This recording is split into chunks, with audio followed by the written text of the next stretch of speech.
Welcome to drop one chemical reactions and equations. देखो यार, आज हम क्या करने वाले हैं, हम एक इंपॉर्टेंट टॉपिक करने वाले केमिकल रिएक्शंस इक्वेशंस का। वो है कौन सा टॉपिक? उसका नाम है डिस्प्लेसमेंट रिएक्शन।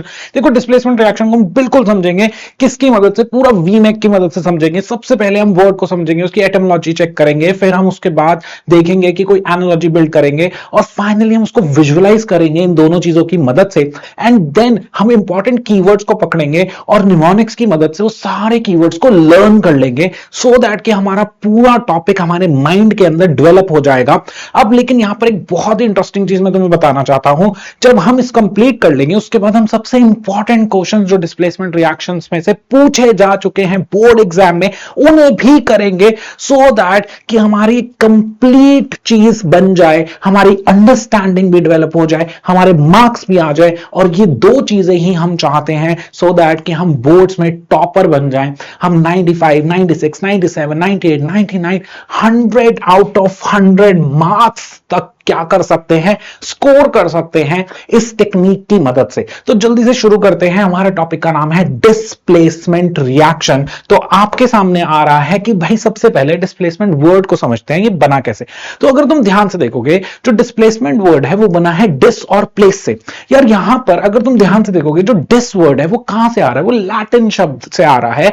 लैटिन में डिस का मतलब होता है अवे, अपार्ट या रिमूवल। तो किसी चीज को तुम हटा देते हो तो उसको हम बोलते हैं डिस। और प्लेस वर्ड जो आ रहा है वो भी लैटिन शब्द है और उसका मतलब होता है कि भाई अपनी पोजीशन। तो जब तुम किसी चीज को अपनी पोजीशन से हटा देते हो तो हम उसको बोलते हैं क्या? Displacement reaction. तो what is displacement? That is removing away या removing the one person from its position. अगर तुम किसी चीज को अपनी जगह से हटा देते हो तो हम उसको बोलते हैं क्या? Displacement reaction. तो डिस्प्लेसमेंट बहुत ही सिंपल है यार। तुमने क्या करना है, किसी चीज को अपनी जगह से हटाना है, उसको तुम डिस्प्लेसमेंट कह सकते हो। यार अगर तुम देखोगे तो जैसे फॉर एग्जांपल डिस्प्लेसमेंट में सबसे इंपॉर्टेंट चीज ये है कि भाई कोई स्ट्रांग ही वीक को हटा सकता है। यार देखो, अगर तुम इसको समझना चाहते हो तो इस बात को समझना। जैसे सपोज करो तुम बैठे हुए हो, तुम अपना आराम से बैठे हुए थे और मान लो कि तुम्हारा कोई छोटा भाई बंधु आया, उसने कहा भाई हट जा, तुमने कहा भाई चल निकल। तो तुम ऑब्वियसली नहीं हटने वाले हो क्योंकि तुम उससे स्ट्रांग हो और वो जो तुम्हारा भाई है वो वीक है। अब इसी चीज को तो दूसरे तरीके से समझते हैं। सपोज करो तुम बैठे हुए थे अपने दोस्त के साथ और यहां से खली चल के आ गया। अब खली ने कहा बेटा हट, तो तुम बेटा उसी टाइम हट जाओगे क्योंकि खली बहुत स्ट्रांग है और अगर तुम हटोगे भी नहीं तो तुम्हारे को धक्का मार के वैसे भी हटा देगा। तो ऑब्वियस बात है, डिस्प्लेसमेंट में सबसे इंपॉर्टेंट चीज है कि स्ट्रांग ही वीक को हटा सकता है। तो यहां पर तुम देखना कि हमारे पास जो नेक्स्ट है कि एनालॉजी बिल्ड करे, तो भाई यहां पर हो क्या रहा है, जो मैंने तुम्हें कहानी सुनाई पूरी एनालॉजी है। तो यहां पर तुम देखोगे जो ए है वो एक स्ट्रांग है और वो बी और सी के साथ क्या है? बी और सी क्या है? दैट इज दो आयंस हैं, वो एक दूसरे से कंबाइन करके सॉल्ट बना रहे। अब यहां पर हो क्या रहा है, जो ए है वो बी को अपनी जगह से हटा रहा है क्योंकि ए स्ट्रांग है और जो बी है जो हट रहा है वो वीक है। और यहां पर एक और इंटरेस्टिंग चीज है कि ये जनरली मेटल्स ही होते हैं। एक स्ट्रांग मेटल ही वीक मेटल को अपनी जगह से हटा रहा होता है। तो A being a strong is displacing the B from its salt solution. तो ए स्ट्रांग है और बी वीक है और ए जो है बी को हटाने वाला है। अब यहां पर वो हमें क्या दिखाता है कि ए बन गया किसके साथ चला गया? सी के साथ, और बी हट गया। तो यहां पर तुम देख रहे हो कि भाई एक स्ट्रांग एलिमेंट वीक एलिमेंट को अपनी जगह से हटा रहा है और इसी को बोलते हैं डिस्प्लेसमेंट रिएक्शन। इसी को क्या बोलते हैं? Displacement reaction. अब अगर तुम ध्यान से देखोगे नेक्स्ट में, तो यहां पर हम देख रहे हैं कि एक रूल है कि a metal higher in the activity series, a metal higher in the activity series मतलब जो एक मोर रिएक्टिव एलिमेंट होगा वो ही वीक एलिमेंट को हटा सकता है। मेटल्स की एक रिएक्टिविटी सीरीज है। मेटल्स का एक पूरा का पूरा हमने मेटल्स को एक अरेंजमेंट दे दिया है कि जो स्ट्रांग मेटल्स हैं वो ऊपर आते हैं और जो वीक मेटल्स हैं वो नीचे आते हैं और ऊपर वाले मेटल्स नीचे वालों को हटा सकते हैं। अगर हम ये पूरी की पूरी सीरीज लर्न कर ले तो फिर हमारे लिए बहुत आसान हो जाएगा क्योंकि हमें पता होगा भाई ये स्ट्रांग है और ये वीक है और स्ट्रांग ही वीक को हटा सकता है, वीक स्ट्रांग को नहीं हटा सकता अपनी जगह से। इसलिए हम कहते हैं कि भाई एक स्ट्रॉन्ग मेटल, एक स्ट्रॉन्ग मेटल ही वीक मेटल को हटा सकता है। तो अब हम एक सीरीज लर्न कर लेंगे जिसकी मदद से हमें पता चल जाएगा कि भाई कौन सा एलिमेंट स्ट्रॉन्ग है और कौन सा एलिमेंट वीक है। अब यहां पर उस पर जाने से पहले हम देखते हैं कि भाई अगर केमिस्ट्री में हम डिस्प्लेसमेंट रिएक्शन को विजुअलाइज करना चाहते हैं रियल वर्ल्ड एग्जांपल्स की मदद से तो कैसे कर सकते हैं। तो हमने देखा, यहां पर देखना आप कि भाई ये रिएक्शन जो है कैसे हो रही है। यहां पर आपके पास आयरन है और आयरन आप देख रहे हो वो कौन सी फॉर्म में है बेटा, दैट इज आयरन जो है वो आपका, आयरन जो है वो आपका किस फॉर्म में है, दैट इज सॉलिड फॉर्म में है। किस फॉर्म में है, सॉलिड फॉर्म में आपका आयरन है। यहां पर आपको दिखाई दे रहा है कि iron is in solid form, तो आयरन आपका सॉलिड फॉर्म में, और कॉपर सल्फेट जो है वो आपका यहां पर एक्वस फॉर्म में है। तो आयरन जो है वो कॉपर सल्फेट से रिएक्ट कर रहा है और यहां पर हो क्या रहा है कि जो आयरन है वो कॉपर को डिस्प्लेस कर रहा है, धक्का मार रहा है। क्यों, अगर तुम यहां से देखोगे भाई ये आपका और ये कॉपर दोनों ही मेटल्स हैं और दोनों मेटल्स में से आयरन एक स्ट्रॉन्ग एलिमेंट है और कॉपर एक वीक एलिमेंट है, और स्ट्रॉन्ग एलिमेंट ही वीक एलिमेंट को अपनी जगह से हटा सकता है। तो आयरन ने क्या करा, कॉपर को हटा दिया और उसकी जगह पे आयरन ने सल्फेट के साथ बॉन्ड बना लिया और इस तरीके से बन गया फेरस सल्फेट जो कि अगेन एक्वस इन नेचर है, और साथ में हमें कॉपर मेटल भी मिला जो कि क्या है, सॉलिड इन नेचर। अब यहां पर ये रियल लाइफ में हम कैसे देखेंगे, यार देखो आयरन एक सॉलिड एलिमेंट है, आपने उसकी एक स्ट्रिप ले ली और कॉपर सल्फेट जो है वो पानी के अंदर घुला हुआ है, वो सोल्यूशन की फॉर्म में है। कॉपर सल्फेट को पानी में हमने घोला हुआ है, आपने ऊपर से आयरन को डाला। जैसे ही आपने आयरन को डाला तो आयरन ने कॉपर को मारी लात कि बेटा चल निकल ले, क्योंकि ये क्या है, डिस्प्लेसमेंट रिएक्शन, उसने उसको अपनी जगह से हटा दिया।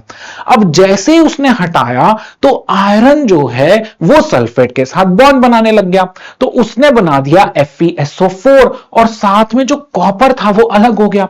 अब यहां पर देखो स्टेट्स में कितना तगड़ा चेंज हुआ है। जो आयरन था वो पहले सॉलिड फॉर्म में था, मतलब दैट इज सॉलिड, मतलब क्या होता है, जो ठोस हो, जिसके अंदर जो उसकी सारी फिजिकल प्रॉपर्टीज हैं कि फिक्स शेप, ये सब कुछ था उसके अंदर। अब जैसे ही तुमने उसको सोल्यूशन में डाला उसने कॉपर को हटाना शुरू करा, उसने कॉपर को धक्का मारना शुरू करा और कॉपर को धक्का मारते मारते मारते मारते वो आपका सल्फेट के साथ जाकर बॉन्ड बना लेता है, और जैसे ही वो सल्फेट के साथ बॉन्ड बनाता है तो वो पानी के अंदर ही डिसॉल्व हो जाता है। तो आप देखो आयरन जो सॉलिड था अब वो एक्वस स्टेट में क्या हो गया है, कन्वर्ट हो गया है, और वहीं पर जो आपका कॉपर था जो एक्वस फॉर्म में था वो सारा का सारा सॉलिड फॉर्म में आ गया, मतलब जो डिसॉल्व्ड फॉर्म में था और वो सारा का सारा इकट्ठा होके सॉलिड फॉर्म में आ गया है। तो इस तरीके से आयरन ने कॉपर को डिस्प्लेस कर दिया है अपनी पोजीशन से, इसलिए हमने इसको बोला डिस्प्लेसमेंट रिएक्शन। और किसी भी डिस्प्लेसमेंट रिएक्शन की पहचान बहुत जरूरी है कि एक रिएक्शन को देखकर तुम कैसे जानोगे कि यार ये डिस्प्लेसमेंट है कि नहीं है। तो तुमने पहले रिएक्शन को पहचानना सीखना है कि यार डिस्प्लेसमेंट रिएक्शन है कि नहीं है। तो उसका बहुत ही सिंपल टेक्निक है यार, देखो किसी भी डिस्प्लेसमेंट रिएक्शन में एक रिएक्टिव एलिमेंट होगा A और साथ में एक सॉल्ट सॉल्यूशन होगा दैट इज B, और वो ऑब्वियसली अपने किसी आयन के साथ होगा तो BC। अब यहां पर जो A है वो इस फॉर्म में अगर तुम्हारे को लेफ्ट हैंड साइड रिएक्टेंट दिख जाए ना तो समझ जाना यार ये रिएक्शन है। यहां पर A जो है वो B को डिस्प्लेस करेगा और बनाएगा AC और प्लस में क्या B। तो इस तरीके से रिएक्शन प्रोसीड करती है जहां पर A जो है वो B को धक्का मारता है और C के साथ बॉन्ड बना लेता है। देखो किसी भी केमिकल रिएक्शन में हमेशा सिर्फ दो ही चीजें हो रही होती है, बॉन्ड्स टूट रहे होते हैं और नए बॉन्ड्स बन रहे होते हैं। अगर तुम ध्यान से देखोगे, इस बात को मैं प्रूफ कर देता हूं, कॉपर और सल्फेट के बीच में एक अट्रैक्शन फोर्स थी जिसको हम बॉन्ड कहते हैं। वो बॉन्ड टूटा, क्यों टूटा? क्योंकि आयरन एक ज्यादा बेटर जो है डील लेकर आया सल्फेट के साथ कि आप मेरे साथ आके बॉन्ड बना, तो उसने सल्फेट ने बॉन्ड बना लिया आयरन के साथ। तो इस तरीके से कॉपर और सल्फेट का बॉन्ड टूटा, आयरन और सल्फेट का बॉन्ड बन गया।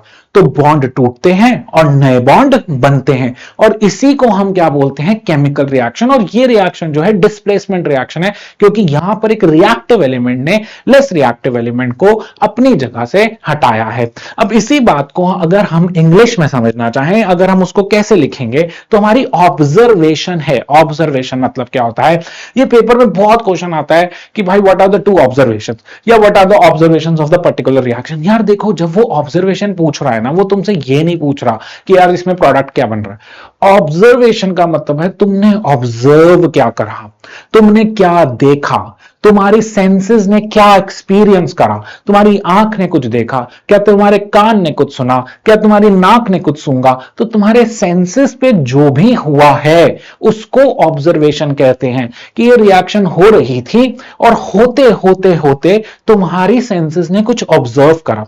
क्या तुमने कोई रंग में बदलाव देखा, क्या तुमने कोई स्मेल तुमने एक्सपीरियंस करी, क्या कोई आवाज आई, क्या तुम्हारे को कोई हीट फील हुई, तो स्किन ने कुछ टच करके फील करा, तो ऐसा कुछ भी होता है उसे ऑब्जर्वेशन कहते हैं।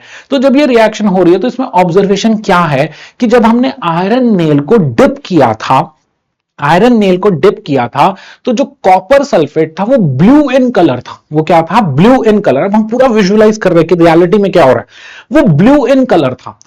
जैसे ही वो नेल गई, जैसे ही वो नेल गई, तो वो हो गई टर्न्स ब्राउनिश। क्या हो गई, ब्राउनिश। तो दैट इज योर, वो ब्राउनिश हो गई। दैट इज क्यों ब्राउनिश हो गई, क्योंकि उस नेल के ऊपर कॉपर का डिपोजिशन हो गया है। कॉपर उस पे जाकर क्या हो गया है, डिपॉजिट हो गया है, जिस वजह से जो कॉपर सल्फेट पहले ब्लू कलर का दिखाई दे रहा था, उसका ब्लू कलर अब हमें दिखाई नहीं दे रहा। और वो जो हमारी आयरन नेल थी वो पूरी की पूरी ब्राउन हो गई है, क्योंकि सारा का सारा कॉपर उस पर जाकर जम गया है। तो कहता है देखो, iron nail dipped in copper sulphate, blue copper sulphate, nail turns brownish, क्योंकि उस पर कॉपर जाके जम गया। ब्लू कलर फेड्स, और ब्लू कलर सारा का सारा फिनिश ऑफ हो गया, ब्लू कलर फेड्स। ठीक है, Fe, क्योंकि मैंने आपको बताया because iron is above the copper in the reactivity series, इसको अभी हम करेंगे। तो मेरी बात को ध्यान से समझना, ऑब्जर्वेशन है जो आपके सेंसेस एक्सपीरियंस कर रहे हैं उसको ऑब्जर्वेशन कहते हैं। तो अगर तुम ध्यान से देखोगे, यहां पर जो कॉपर सल्फेट था ब्लू कलर का था। तुम्हें देखो यार, तुम्हें CuSO4 नहीं दिखाई देने वाला, कोई लिखा नहीं होगा CuSO, तुम्हें तो भाई नीला रंग दिखाई दिया। नीले रंग के तुमने अंदर एक आयरन नेल डाली, तुमने भाई जैसे उसको डाला नीला रंग गायब, और आयरन नेल जो है वो ब्राउनिश हो गई। तुमने कहा यार ये तो नीला रंग गायब हो गया, और ये जो मैंने नेल डाली थी, जो मैंने कील डाला था, ये तो सारा का सारा ब्राउन हो गया। भाई ये तो कुछ हुआ है। अब हमने उसको ढूंढना शुरू करा कि हुआ क्या है, तो हमने फिर उस रियलिटी को जो हमने देखा उसको हमने बार बार उसके बारे में स्टडी करा कि यार हुआ क्या होगा। तो हम पहुंचे कंक्लूजन पे कि जो आयरन नेल थी वो था आयरन, दैट इज Fe, और वो सॉलिड फॉर्म में था। वो तो पता ही, ऑब्वियसली नेल बोल रहा हूं तो कील है तो वो सॉलिड ही होगा। और जो कॉपर सल्फेट, जो ब्लू कलर का सोल्यूशन था, वो सारा का सारा था कॉपर सल्फेट का। ठीक है, अब जैसे ही तुमने उसको उसमें डाला तो भाई तुम्हारा ब्लू कलर फेड अवे हो गया, और जो आयरन नेल थी वो सारी की सारी ब्राउन हो गई। भाई ये कैसे हुआ, क्योंकि वो जो आयरन नेल थी उस पे ये सारा कॉपर जाकर क्या हो गया है, जम गया है, डिपॉजिट हो गया है। तो इसमें उसने बोला सॉलिड, भाई दिखाई देगा कि ब्राउन कलर दिखाई देने लग गया। तो कलर दिखाई दे रहा है, आंख अगर देख पा रही है तो इसका मतलब उसमें सॉलिडिफिकेशन हुआ है। तो सारा का सारा कॉपर जाके आयरन नेल पे जम गया है। अब उसके बाद वो जो ब्लू कलर था वो सारा गायब हो गया, क्योंकि वो ब्लू कलर तो कॉपर सल्फेट की वजह से, कॉपर की वजह से था, कॉपर ही चला गया, तो बचा गया पीछे FeSO4। तो ऑब्जर्वेशन क्या है, blue colour fades away, blue colour fades away. Copper sulphate का जो ब्लू कलर था, ब्लू कलर फेड्स अवे, ये ऑब्जर्वेशन है। दूसरा ऑब्जर्वेशन मैंने, मेरी आंख ने क्या देखा कि यार ब्राउन कलर डिपॉजिट हो गया है किसके ऊपर, दैट इज मेरे आयरन के नेल पे। तो this is your observation, this is your observation. जब भी पेपर में ऑब्जर्वेशन आता है, जनरली बच्चे क्या करते हैं, ऑब्जर्वेशन के चक्कर में उसमें जाके प्रोडक्ट के नाम लिखाते हैं। लेकिन भाई प्रोडक्ट का नाम ऑब्जर्वेशन नहीं होता, ऑब्जर्वेशन होता है जो तुम्हारी सेंसेस एक्सपीरियंस करती हैं। तुमने क्या देखा, तुमने क्या एक्सपीरियंस करा, तो that's that's why it is called as visualization, कि रियलिटी में तुमने क्या देखा। तो इसलिए यहां पर हमारे को यहां तक समझ आया। अब हम नेक्स्ट पे चलें तो हम देखते हैं कि ऐसी और भी रिएक्शंस हैं जहां पर तुम देख रहे हो कि भाई जिंक है, जिंक भी क्या है, सॉलिड है, उसको तुमने कॉपर सल्फेट में डिप करा, सेम चीज हुई कि भाई जिंक जो है वो स्ट्रॉन्गर एलिमेंट है, कॉपर एक वीकर एलिमेंट है, तो जिंक स्ट्रॉन्गर है, कॉपर वीकर है। जिंक ने कॉपर को हटाया, जैसे ही जिंक ने कॉपर को हटाया उसने बनाया जिंक सल्फेट, और साथ में बन गया क्या, that is copper which is solid in nature, which is क्या, सॉलिड इन नेचर। तो आप यहां पर देख रहे हो कि जो जिंक सरफेस है अब क्या है, वो क्या हो गया है, रेडिश हो गया। फिर से ऑब्जर्वेशन, वो क्या हो गया, रेडिश हो गया, क्योंकि कॉपर जाके उस पर डिपॉजिट हो गया। क्योंकि आप देखो यहां पर कॉपर किस फॉर्म में बेटा, सॉलिड फॉर्म में, तो ये दिखेगा कहां पर, ये जिंक पे ही जाकर दैट इज योर जमा होने लग जाएगा, और वहां पर वो जो जो रॉ थी जिंक की, वो हमें कैसे दिखाई देने लग जाएगी, वो हमें रेडिश दिखाई देने लग जाएगी। तो ये चीज यहां पर हुई। उसके बाद जो ब्लू कलर था वो फेड अवे हो जाएगा, क्योंकि कॉपर तो उसमें से जा चुका है, कॉपर की वजह से ही रंग था सारा, वो तो जा चुका, तो इस वजह से ब्लू कलर क्या हो गया, फेड अवे हो गया। अब ऐसा क्यों हुआ, क्योंकि अगेन जिंक जो है रिएक्टर टी सीरीज में ऊपर है कॉपर के, ठीक है, तो इस वजह से रिएक्शन हो रही है। अब हम नेक्स्ट रिएक्शन में देखते हैं कि लेड जो है वो कॉपर को डिस्प्लेस कर रहा है। तो यहां पर देखो ये लेड है और ये कॉपर क्लोराइड है। अब ये जो लेड है वो कॉपर को अपनी जगह से डिस्प्लेस कर रहा है। अब क्यों, क्योंकि लेड अगेन रिएक्टिविटी सीरीज में ऊपर है, कॉपर रिएक्टिविटी सीरीज में नीचे है, तो जो हमारा लेड है वो ज्यादा रिएक्टिव है और कॉपर लेस रिएक्टिव है। अब लेकिन यहां पर एक बहुत इंटरेस्टिंग चीज है, बच्चों को ये प्रोडक्ट समझ नहीं आता ये कैसे बना है। मैं आपको एक ट्रिक सिखा रहा हूं जिसकी मदद से आप कोई भी प्रोडक्ट बना सकते हो। ये ट्रिक को मैं ब्लॉक्स थ्योरी कहता हूं, this is called as block. इन ब्लॉक्स की मदद से आप इस रिएक्शन को इजीली परफॉर्म कर सकते हो। बहुत सिंपल है, मैं आपको एक बहुत सिंपल टेक्निक सिखा रहा हूं। सबसे पहले आपने क्या करना है, ये जो आप लेड देख रहे हो ना, ये हमारा फर्स्ट ब्लॉक है। ये क्या हमारा फर्स्ट ब्लॉक। इस ब्लॉक के ऊपर इसकी वैलेंसी लिख दो +2, जो भी इसकी वैलेंसी है वो आपको याद रखनी पड़ेगी, उस पर लिख दो +2। यहां पर आप देख रहे हो कॉपर है, और कॉपर की वैलेंसी जो है वो भी क्या है, +2। क्या है, +2। अगर किसी बच्चे को नहीं याद तो एक ट्रिक और बता देता हूं। देखो यहां पर तुम्हें 2 दिखाई दे रहा है ना, इस 2 को यहां जाके क्रॉस मल्टीप्लाई कर देना, और आगे वाला जो एलिमेंट होता है ना जनरली पॉजिटिव होता है, और जो पीछे वाला होता है ना वो जनरली क्या होता है, नेगेटिव होता है। तो कॉपर है हमारा +2। अब ये जो Cl है ना, सिर्फ आयंस लेने हैं, सिर्फ और सिर्फ क्या लेने हैं, आयंस, जो आयनिक फॉर्म्स होती है वही लेनी है इनकी। तो भाई Cl सिंगल आयन जो होता है वो होता है -1। क्या होता है, -1। तो Cl हो गया हमारा -1। अब यहां पर हुआ है डिस्प्लेसमेंट, कि भाई ये जो लेड है इसने कॉपर को अपनी जगह से हटाया है। जैसे ही लेड ने कॉपर को हटाया तो लेड गया किसके साथ, क्लोरीन के साथ बॉन्ड बनाने के लिए। अब देखो हम इनके वैलेंसीज का यूज करेंगे। देखो पहले ब्लॉक में क्या था, लेड, तो लेड की वैलेंसी थी 2, और यहां था Cl, उसकी वैलेंसी थी 1। अब आपने करा इसको क्या बेटा, क्रॉस मल्टीप्लाई, तो फॉर्मूला बना क्या, PbCl2। क्या बना, PbCl2। तो आप यहां पर प्रोडक्ट देख सकते हो, PbCl2। तो Pb ने कॉपर को डिस्प्लेस करा है अपनी जगह से, तो बना लेड क्लोराइड, और बचा क्या बेटा, दैट इज कॉपर, जो कि अगेन क्या है, सॉलिड इन नेचर। तो आपको क्या करना है, जब ऐसा जैसे जब वैलेंसीज 1 नहीं होती सारे एलिमेंट्स की, तो फिर हम इन ब्लॉक्स को यूज करते हैं। तो हम क्या करते हैं, जो भी हमारे आयंस हैं उनको ब्लॉक्स में डाल देते हैं। जैसे हमारा लेड का एक ब्लॉक बन गया, ब्लॉक के ऊपर हमने उसकी वैलेंसी लिख दी क्या, +2। फिर हमारा कॉपर का ब्लॉक बन गया, कॉपर के ब्लॉक के ऊपर हमने उसकी वैलेंसी लिख दी +2। फिर हमारा Cl का ब्लॉक बन गया, उसके ऊपर हमने उसकी वैलेंसी लिख दी क्या, -1। अब हमारे को पता है कि लेड जो है वो स्ट्रॉन्गर है, कॉपर जो है वीक है। लेड जो है कॉपर को लात मारने वाला है, धक्का मारने वाला है, डिस्प्लेस करने वाला है, और लेड जाएगा किसके साथ, क्लोरीन के साथ। तो अब हमने कहा यार लेड अगर क्लोरीन के साथ जाएगा तो भाई फॉर्मूला क्या होगा, तो हमने क्रॉस मल्टीप्लिकेशन यूज करा। हमने कहा यार लेड की वैलेंसी 2, क्लोरीन की वैलेंसी 1, तो क्रॉस मल्टीप्लाई करा तो फॉर्मूला बना क्या बेटा, PbCl2। क्या बना, PbCl2, और प्लस में कॉपर एटम, मतलब कॉपर एलिमेंट आ गया, जो कि क्या है, सॉलिड इन नेचर। तो हम यहां पर देखते हैं कि इससे प्रूफ हो गया कि लेड जो है वो कॉपर से ऊपर है एक्टिविटी सीरीज में। तो लेड क्या कर सकता है, कॉपर को डिस्प्लेस कर सकता है फ्रॉम कॉपर क्लोराइड। तो again this is a displacement reaction. तो हम आगे चलते हैं। तो आगे हमारे को दिखाई देता है कि अगर सपोज करो जैसे ये दो एक रिएक्शन है, इसमें हमने एक दो पॉइंट्स लेकर चलते हैं, ध्यान से देखना, यहां पर Fe है और यहां पर CuSO4 है। मैं आपको कहूंगा कि आपने ब्लॉक्स बना लो, तो आयरन एक ब्लॉक हो गया, कॉपर एक ब्लॉक हो गया और सल्फेट एक ब्लॉक हो गया। अब देखो भाई, ये मेटल है और ये भी क्या है, मेटल। अब हमें पता है कि दो मेटल्स जो हैं उसमें जो मोर रिएक्टिव एलिमेंट होता है वो लेस रिएक्टिव को हटाता है। अब मुझे पता है कि जो आयरन है वो रिएक्टिव एलिमेंट है और कॉपर लेस रिएक्टिव एलिमेंट है, तो आयरन कॉपर को अपनी जगह से हटा देगा। तो आयरन ने कॉपर को हटाया और वो क्या करेगा, FeSO4 बनाएगा, जो हम पीछे देख कर आए। तो रिएक्शन होगी क्योंकि आयरन जो है मोर रिएक्टिव है, कॉपर को हटा सकता है, तो डिस्प्लेसमेंट रिएक्शन होगा।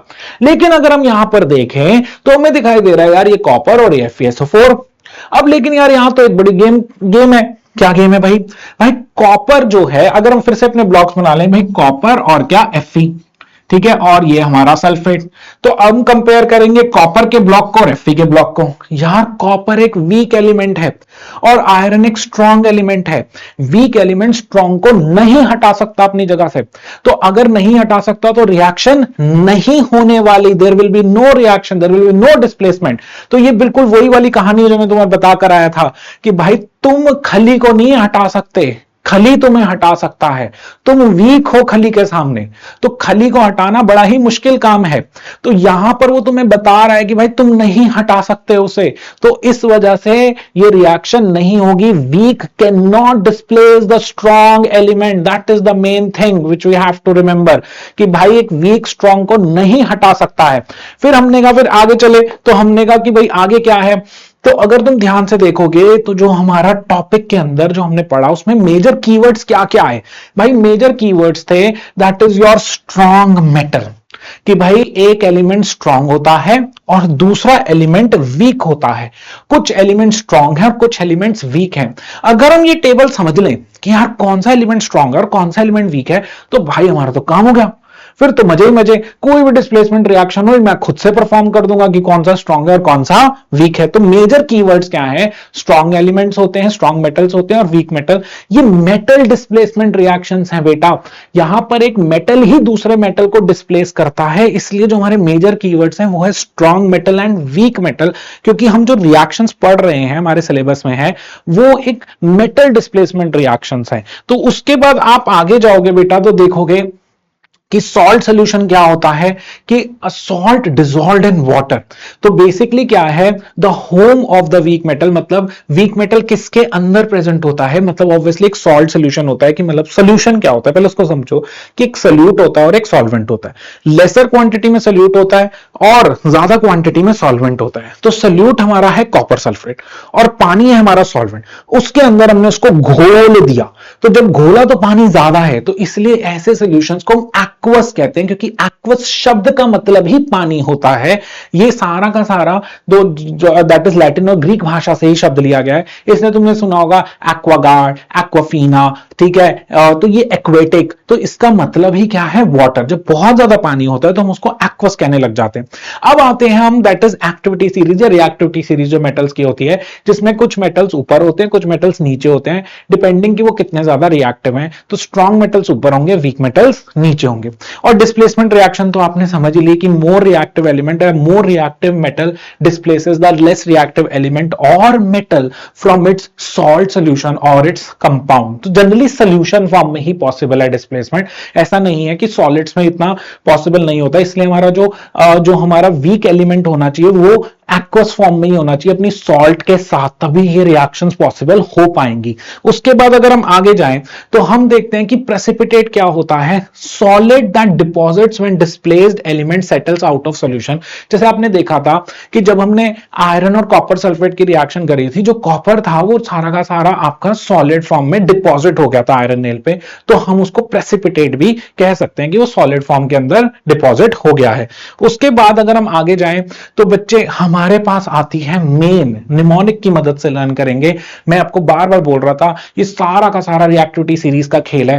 तो रिएक्टिविटी सीरीज में सबसे ज्यादा इंपॉर्टेंट है हमारे पास कि वो सारे एलिमेंट्स को हम लर्न कैसे करें। तो उसकी हमने पूरी की पूरी एक टेक्निक बनाई है। लेकिन उस टेक्निक पे जाने से पहले मैं तुम्हारे लिए रिएक्टिविटी सीरीज यहां पर लिख रहा हूं सो दैट कि वो टेक्निक तुम लर्न कर सको। तो देखो, सबसे पहले जो हमारे पास एलिमेंट आता है रिएक्टिविटी सीरीज में वो है पोटेशियम, फिर आता है सोडियम, ठीक है, फिर उसके बाद आता है हमारे पास कैल्शियम, फिर आता है मैग्नीशियम, फिर एल्यूमिनियम, फिर आता है जिंक, फिर उसके बाद दैट इज आता है आयरन, फिर आता है लेड और फिर आता है हाइड्रोजन। फिर क्या आता है? हाइड्रोजन। फिर अगर हम आगे जाएं तो हमारे को दिखाई देता है कॉपर, फिर आता है मरकरी, फिर आता है आपका सिल्वर, फिर आता है गोल्ड और फिर आता है प्लैटिनम।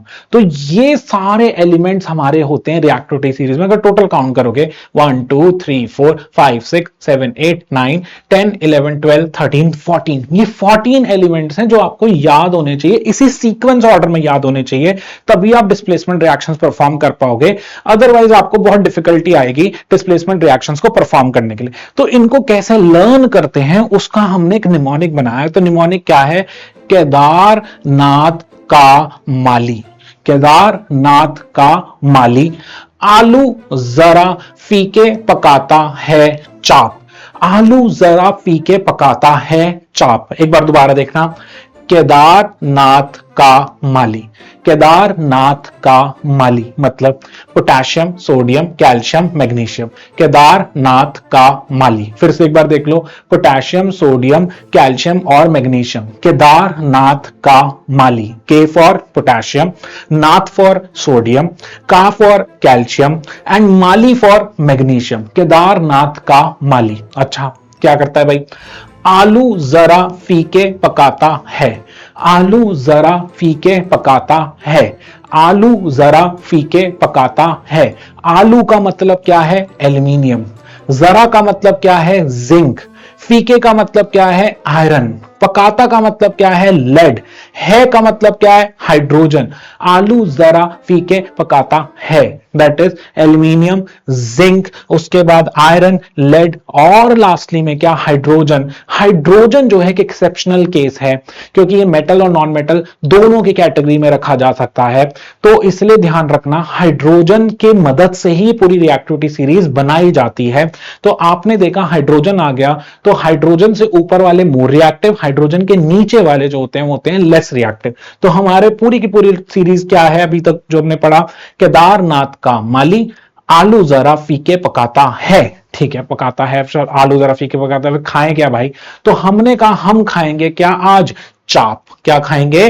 चाप। अब ये चाप क्या है? C for copper, H for mercury, A for silver, फिर अगेन गोल्ड और फिर पी दैट इज प्लैटिनम, जिसको पढ़ते हैं क्या?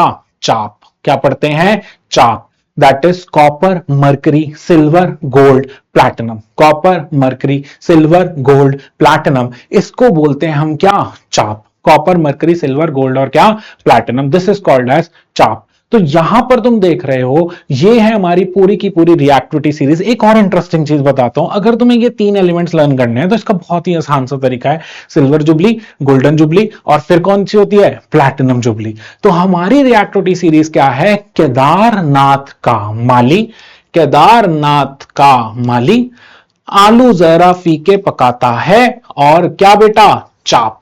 Copper, mercury, silver, gold, platinum, copper, mercury, silver, gold, platinum. तो इसको बोलते हैं हम क्या? This is called as our reactivity series. इसको कहते हैं क्या?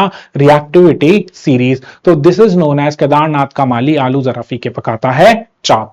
अब हम चलते हैं आगे, तो अब हम देखते हैं कि भाई ये जो मैंने आपको सारे एलिमेंट्स बताए उसकी पूरी रिएक्टिविटी सीरीज हमारे पास है कि भाई अगेन के फॉर क्या? पोटेशियम। तो पोटेशियम को कैसे याद रखेंगे? केदार से। Na मतलब सोडियम, उसको कैसे याद रखेंगे? नाथ से। Ca मतलब कैल्शियम, उसको किससे याद रखेंगे? का से।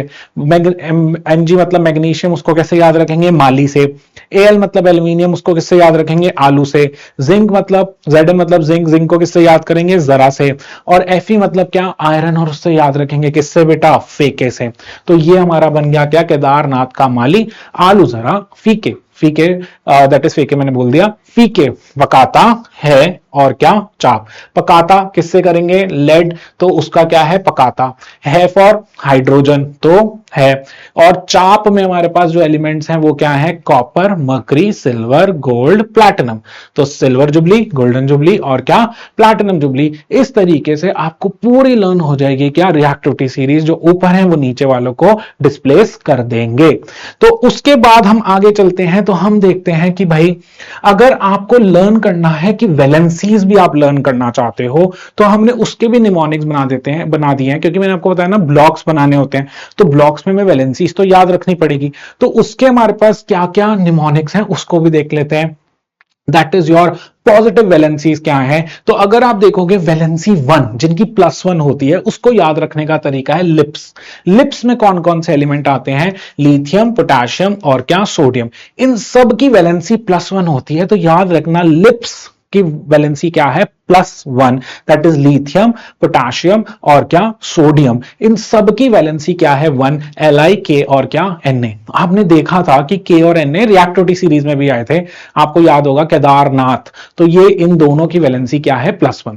उसके बाद अगर हम +2 की देखें तो उसको याद रखना है बेटा, मांगे, कार। इन सब की +2 होती है। बेटा मतलब बेरिलियम, मांगे मतलब मैग्नीशियम और कार मतलब कैल्शियम। तो इन सब की वैलेंसी क्या होती है, +2 होती है, बेटा, मांगे, कार।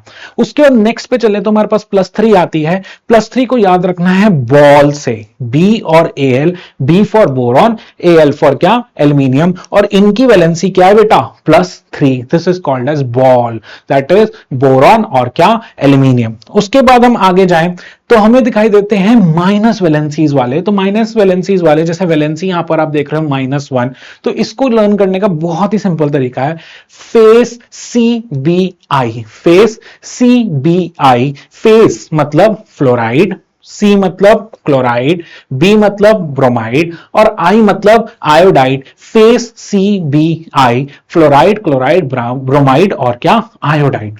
ये सब में आप देखोगे IDE लगा हुआ है, क्योंकि ये नेगेटिव वैलेंसीज हैं, तो इनमें IDE लग जाता है। उसके बाद वैलेंसीज जिनकी यहां पर बेटा -2 आएगी वैलेंसी, तो जिनकी वैलेंसी -2 है, तो उसको याद रखने का हमारे पास क्या है, that is ores, that is oxide and sulphide. इन दोनों की वैलेंसी क्या है, -2। तो इससे आप ओस से इसको याद रख सकते हो। सिमिलरली वैलेंसी हमारे पास अगेन यहां पर आ गई -3, तो -3 आप याद रख सकते हो नाइट्राइट से। तो नाइट्राइट की वैलेंसी क्या होती है, दैट इज उसको नाइट्राइट बोला जाता है और उसकी वैलेंसी क्या है, -3। यहां तक बात समझ आ गई। तो उसके बाद अगर हम आगे जाएं तो हमें दिखाई देता है कि भाई कुछ एलिमेंट्स ऐसे होते हैं जिनकी वैलेंसीज जो होती हैं वेरिएबल होती है, मतलब एक या एक से ज्यादा वैलेंसीज भी हो सकती हैं। तो इसका सबसे अच्छा एग्जांपल है Fe की वैलेंसी 2 होती है, जिसको हम देखते हैं कहां पर, FeSO4 में। तो इसलिए बोलते हैं इसको फेरस सल्फेट। क्या बोलते हैं, फेरस सल्फेट। और अगर Fe की वैलेंसी 3 होती है तो हम इसको बोलते हैं क्या, फेरिक। क्या बोलते हैं, फेरिक। 2 पे फेरस, 3 पे फेरिक।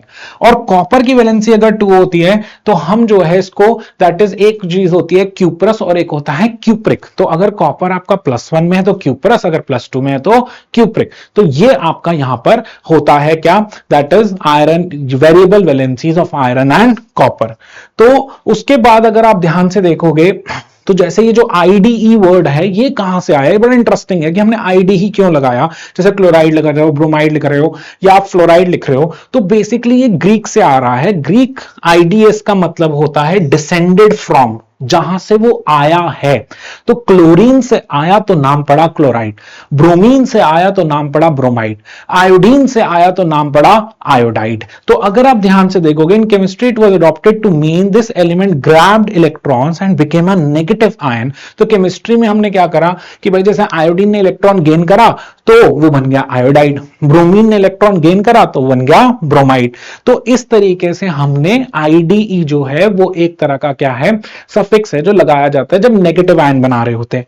उसके बाद अगर हम जाएंगे तो फ्लोरीन, जो इसका रूट वर्ड है वो क्या होता है, फ्लोर। तो फ्लोर से, वैसे एलिमेंट का नाम फ्लोरीन, लेकिन जब वो आयन बनेगा तो फ्लोराइड, क्लोरीन जो है, अब उसका जो वर्ड रूट है जिससे वो शब्द बना है वो है क्लोर, तो क्लोराइन और क्लोराइड, ब्रोम ब्रोमाइन और क्या ब्रोमीन और क्या ब्रोमाइड, आयोडाइन आयोडीन और क्या आयोडाइड, वैसे ही ऑक्साइड और क्या ऑक्सीजन, सल्फाइड और क्या सल्फर, नाइट्र दैट इज नाइट्रोजन और क्या नाइट्राइड। तो इस तरीके से ये शब्द बनाए गए हैं। तो अब यहां पर अगर आप देखोगे कि भाई आपने देखा होगा जो मेटल्स होते हैं जैसे कैल्शियम, दैट इज फिर आपने देखा होगा कैल्शियम लिखा हुआ है, फिर उसके बाद आपने देखा होगा एल्यूमिनियम लिखा हुआ है, तो सब में आईयूएम लगता है। तो आईयूएम जो होता है वो मेटल्स में लगता है, क्यों?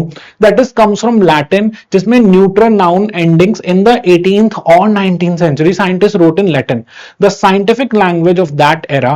Every newly discovered metal got a prestigious Latin em ending. तो जो भी एलिमेंट्स डिस्कवर होते थे, जो भी मेटल्स होते थे, उनके आगे वो आईयूएम लगा देते थे, जो एक लैटिन रूट होती थी एक रिस्पेक्ट देने के लिए। तो कैल्शियम, एल्यूमिनियम, मैग्नीशियम, इन सब में आपको आईयूएम दिखाई देता है।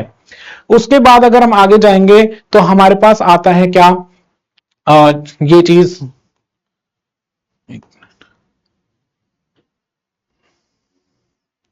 अच्छा एक चीज बड़ी इंटरेस्टिंग है जो मैं आपके साथ डिस्कस करना चाहता हूं, जैसे पॉलीटॉमिक आयंस जो होते हैं उनमें आपने देखा होगा किसी किसी में जैसे लिखा होता है सल्फाइड और क्या सल्फेट। जैसे अगर आप इसको देखोगे, ये हमारे पास SO3 है, इसको बोलते हैं सल्फाइड, क्या बोलते हैं इसे? सल्फाइड। और इसको देखोगे SO4 और इसको बोलते हैं सल्फेट। तो एक होता है सल्फाइड और दूसरा होता है सल्फेट। तो सल्फाइड जो होता है उसके अंदर एक ऑक्सीजन कम होता है, इसलिए उसका नाम पड़ा दैट इज योर, उसको एंडिंग मिली ITE, क्योंकि दोनों में एक चीज तो कॉमन है सल्फ। तो ये सल्फाइड है क्योंकि इसमें एक ऑक्सीजन कम है। तो जिसमें ऑक्सीजन कम होता है उसको बोलते हैं सल्फाइड, और जब आपका ऑक्सीजन ज्यादा हो जाता है तो उसको बोलते हैं क्या? सल्फेट। तो इसलिए ये सल्फेट है, और क्योंकि इसमें एक ऑक्सीजन ज्यादा है, और ये जो आप देख रहे हो ये सल्फाइड है क्योंकि इसमें एक ऑक्सीजन कम है। तो एक ऑक्सीजन कम वाला सल्फाइड और एक ऑक्सीजन ज्यादा वाला क्या होता है? सल्फेट। तो इस चीज को ध्यान रखना।